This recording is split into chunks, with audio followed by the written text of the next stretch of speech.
हुई बातें।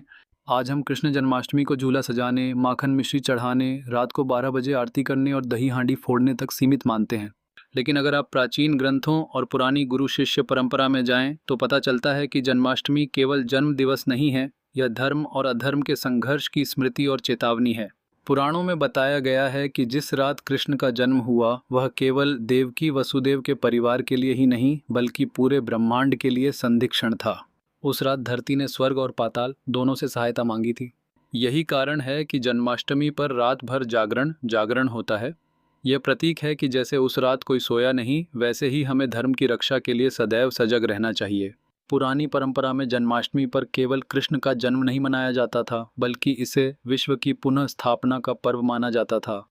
कई वैष्णव परंपराओं में इसे नंदोत्सव से भी बड़ा महत्व दिया जाता था, क्योंकि नंदोत्सव उस आनंद का प्रतीक है जब धर्म का रक्षक सुरक्षित पहुंच गया। विभिन्न राज्यों में अनोखे तरीके। मणिपुर और पूर्वोत्तर भारत में जन्माष्टमी पर कृष्ण के रासलीला के नाट्य नहीं बल्कि ध्यान और मौन साधना होती है। वे मानते हैं कि उस क्षण का अनुभव शब्दों से परे है।